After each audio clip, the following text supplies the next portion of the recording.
बड़े दुर्लभ भाग्य प्रकाशित हुए हैं, तब हमको वृंदावन लाया गया और ये सौभाग्य प्राप्त हुआ। इस सौभाग्य का परिणाम दुख सुख भुगाने वाला ये मानव शरीर नहीं, केवल स्वाप्निक सुख स्वर्गलोक भुगाने वाला देव सुख नहीं, केवल पाप कर्म भुगाने वाला यातना देह नरक दुख नहीं, ये भगवत सुख प्रदान करने वाला है जो लोक लोकांतर में कहीं सुख नहीं। ये जन्म मरण को रोकने वाला है। बड़े भाग पाई सत्संगा, तो बिना ही प्रयास होई भव भंगा। शब्द पर ध्यान दो। कई नौ साधक विचलित हो जाते हैं कि मेरा मन मेरा साथ नहीं दे रहा, अब क्या होगा। आपको चिंता नहीं करनी, आप खुद गलत हो रहे हो। मेरा मन क्यों रखा है, प्रियाजू को क्यों नहीं दे दिया।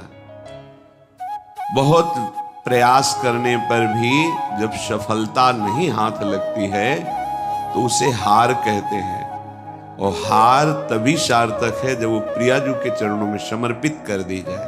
बड़े बड़े हार गए हैं, अपने लोग तो बच्चे हैं।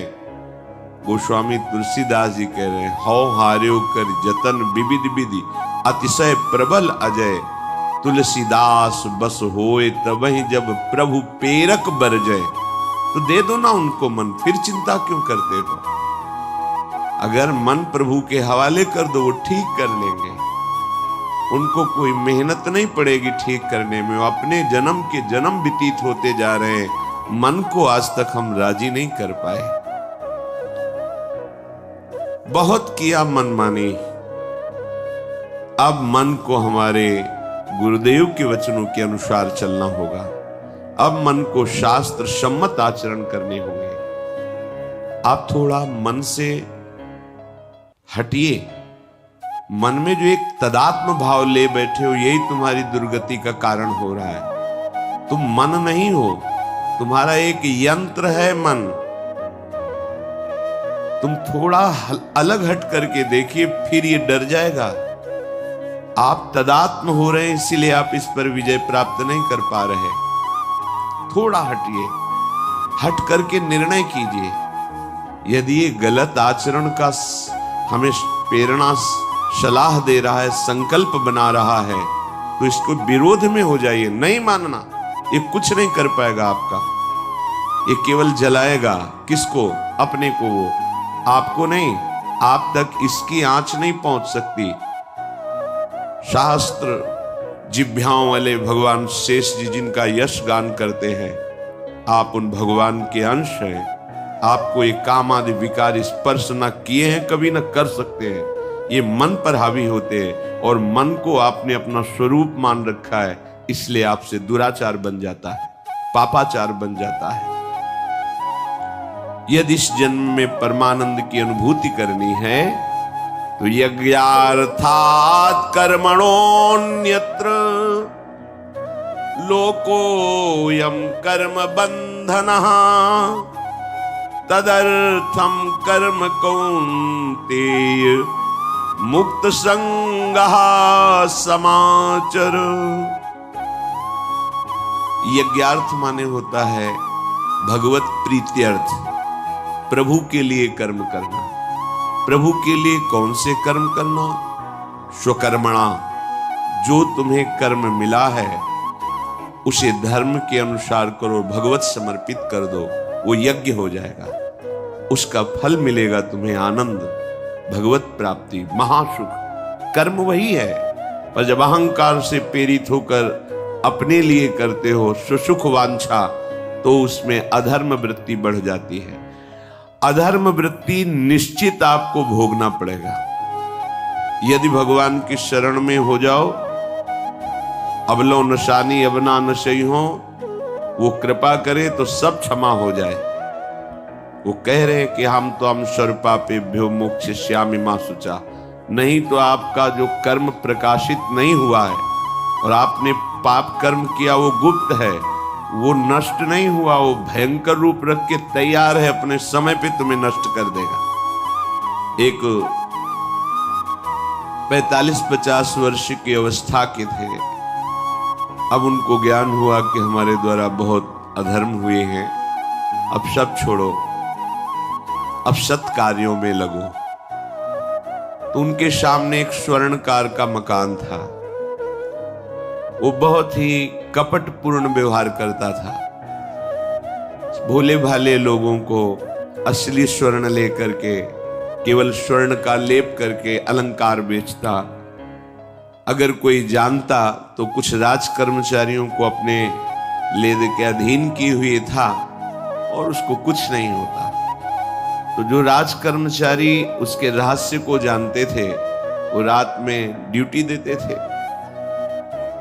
उन लोगों ने सोचा कि इतना धन इसने इकट्ठा किया है, अगर हम इसको मार देते हैं और इसका स्वर्ण ले लेते हैं तो कोई रिपोर्ट करने वाला भी नहीं होगा और हम बहुत धनी हो जाएंगे।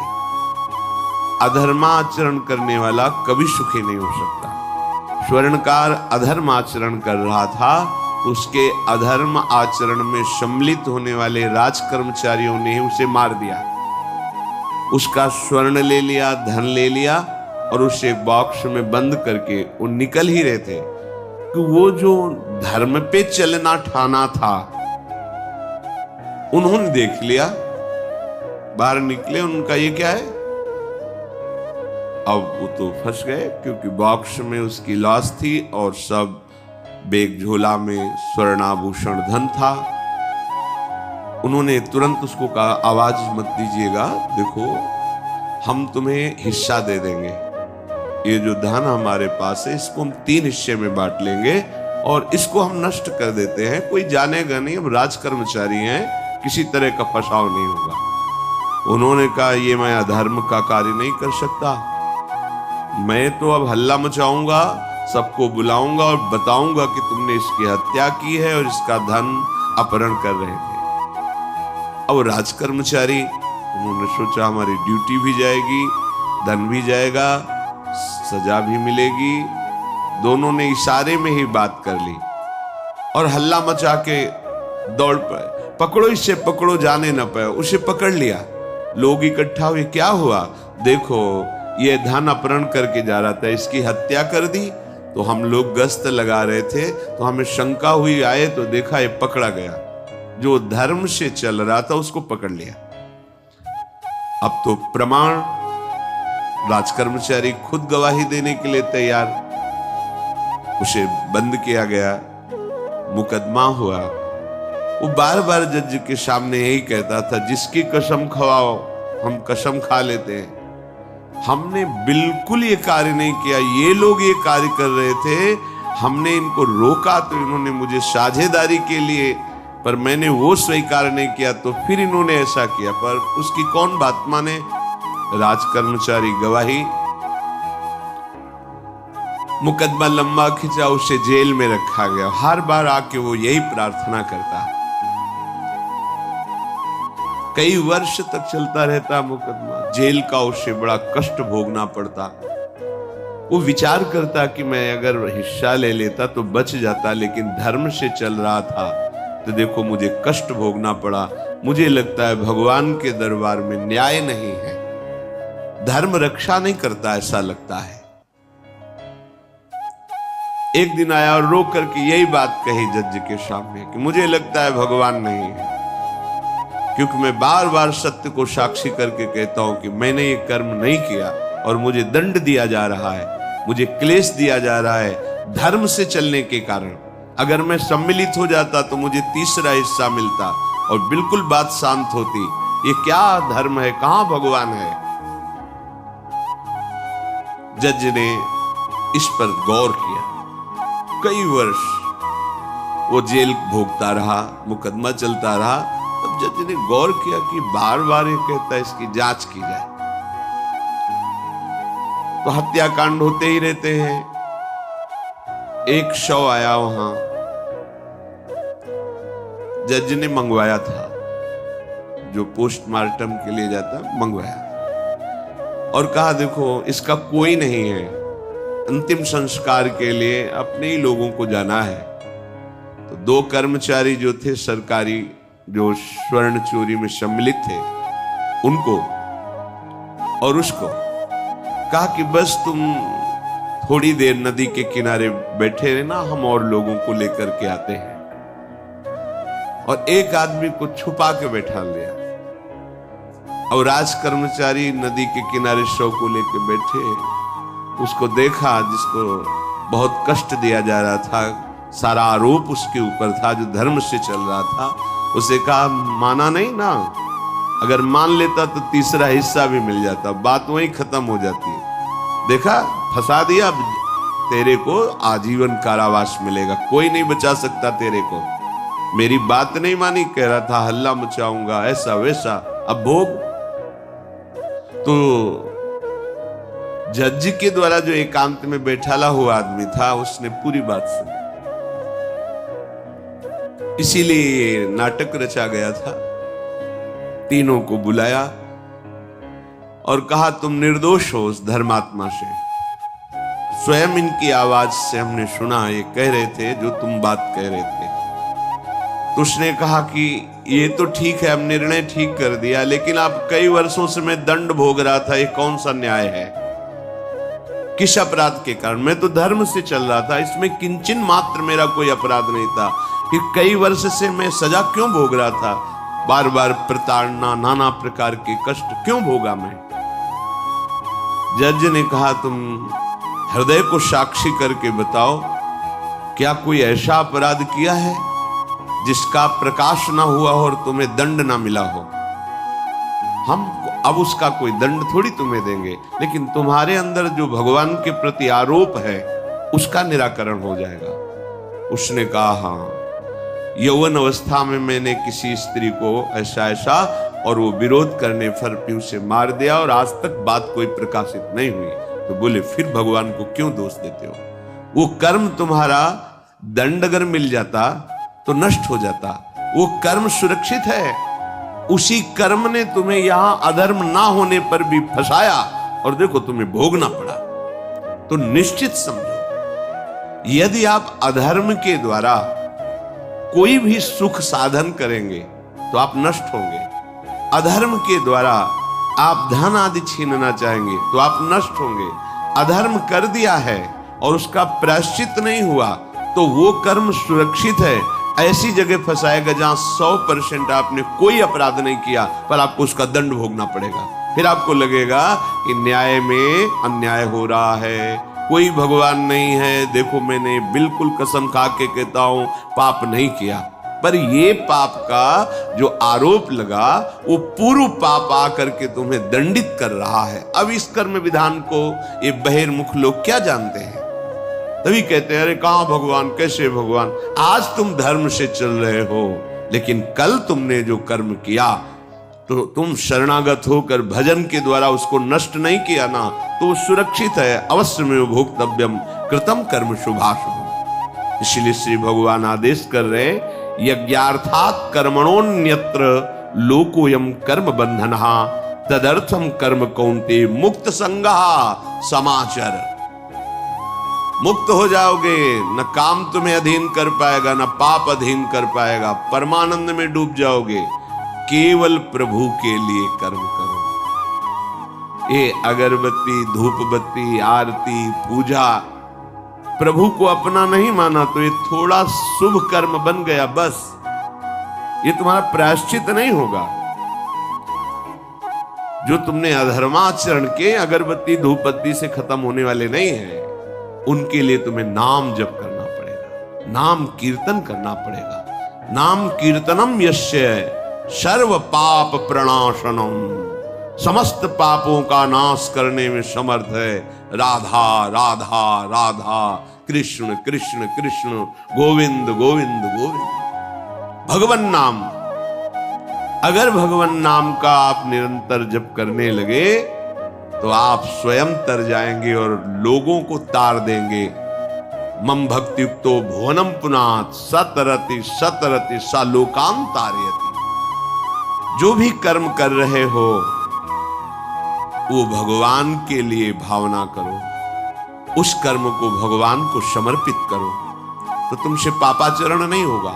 जो पापाचरण हो गए हैं 10 मिनट केवल बैठ करके अपने घर में ही ताली बजा के मंजीरा लेकर के, इसे नाटक मत समझो, आडंबर मत समझो। नहीं, जो आडंबर और नाटक किए हैं ना, वो जब अपना नाटक फैलाएंगे तो तुम उस नाटक से निकल नहीं पाओगे। माया का नाटक है भगवान नाम कीर्तन। ये जो लोग कहते हैं ना कि भगवान तो हृदय में बैठे, दिखावे की क्या जरूरत है।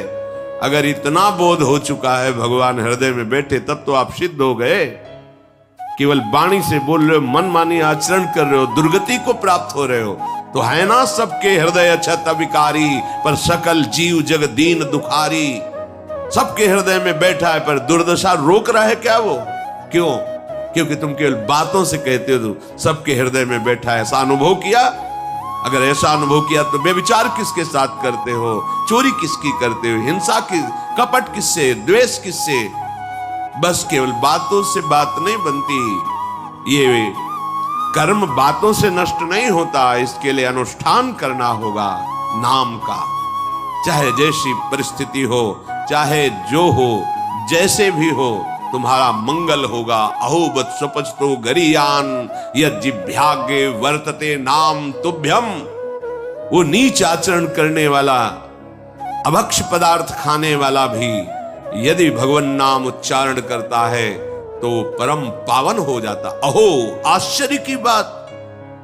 बड़े बड़े प्रायश्चित जिसे पावन नहीं कर सकते, भगवान नाम उसे पावन कर देता है। जय शीत हरिवंश विचार के मनुज देह गुरु शरण गई, सकई तो सब पर पंच तज कृष्ण कृष्ण गोविंद कही। कृष्ण कृष्ण गोविंद क्या जाता है?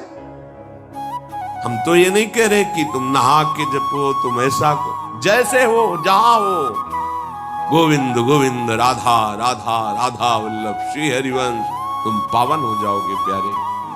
तुम्हारी दुर्गति, तुम्हारी विपत्ति, तुम्हारी उन्नति में जो बाधक कर्म है उनको नष्ट करो।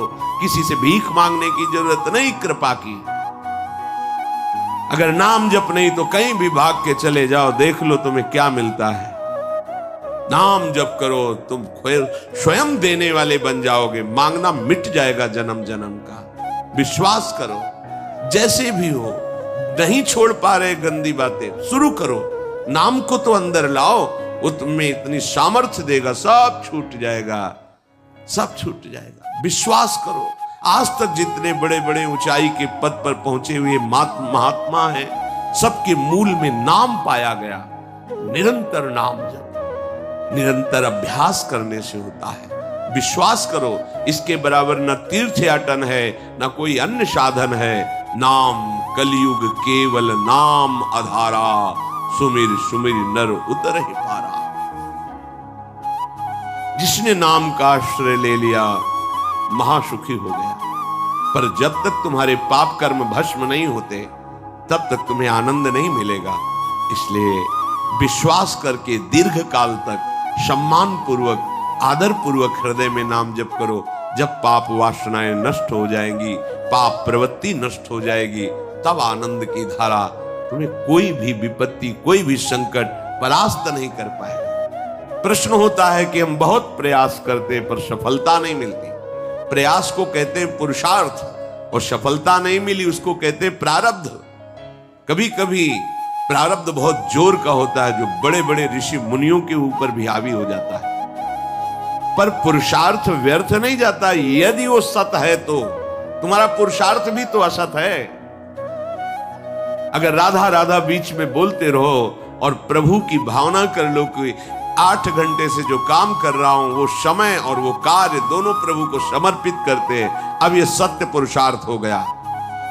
अब प्रारब्ध को बदलने की सामर्थ्य आ गई तुम्हारे पुरुषार्थ में। खिलवाड़ नहीं है जो तुम एक भी कर्म करते हो, वो कर्म सुरक्षित है। वो तुम्हें दंड दे के रहेगा या तुम्हें सुखी करके रहेगा। असत है, पाप है तो दंड देगा, सत है, सुकृत है तो सुखी करेगा। विश्वास मानिए, ये सत्य वार्ता है, ये कोई चाटुकारिता की बात नहीं है। सत्य में सत्य रहता है, चाहे जो युग हो, चाहे जो समय हो, सत्य अपना प्रभाव दिखा के रहता है। इसलिए भगवान का आदेश है, तुम्हारा जीवन भगवत प्राप्ति के लिए, आनंद में डूबने के लिए, मस्त होने के लिए मिला है। ये मस्ती नशा में नहीं है, ये मस्ती दूसरों के शरीर का मांस खाने में नहीं है, ये मस्ती दूसरों की हिंसा व्यभिचार इसमें नहीं है। मस्ती है स्वात्मानंद की। जब कोई चाह नहीं, कोई परवाह नहीं, मृत्यु भी एक खिलौना लगने लगे, उसे मस्ती कहते हैं। वो मस्ती आती है भगवान नाम जप से। शुद्ध ज्ञान का प्रकाश हुआ, मरने का भय खत्म हो गया, क्योंकि शरीर राग नष्ट हो गया। इसलिए सावधान होकर जो जहां जैसी भी परिस्थिति में हो, भगवान नाम सदैव अपने पास रखो। राधा राधा, कृष्ण कृष्ण, गोविंद गोविंद। देख लेना, निहाल हो जाओगे, निहाल हो जाओगे, मस्त हो जाओगे। हमारी बात मान लो, हमारी प्रार्थना मान लो, कुछ इसमें नहीं लगता। इसमें न पैसा देने की बात कर रहे, ना कोई संयम नियम की बात कर रहे। जैसे बने, मन नहीं लगता, मत लगने दो, ये बड़ा दुष्ट है। ये लगता है हमें दुर्गति कराने के लिए।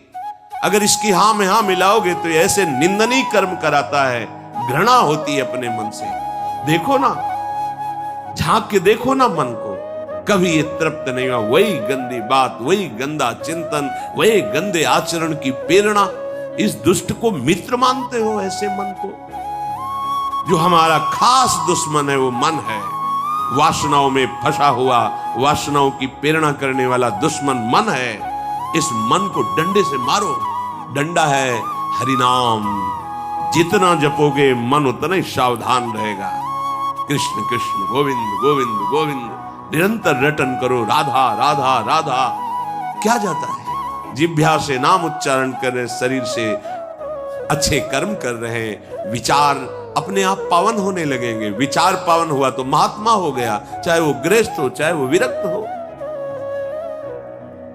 तो ध्यान दीजिए, हमारे पुरुषार्थ को प्रबल करने वाला और प्रारब्ध को नष्ट करने वाला एक ही महान समर्थ है, भगवान नाम। इसके सामने कोई साधन बराबरी नहीं कर सकता। ये महामहिम नाम भगवान का है, भगवान को भी अधीन करने की सामर्थ्य रखता है।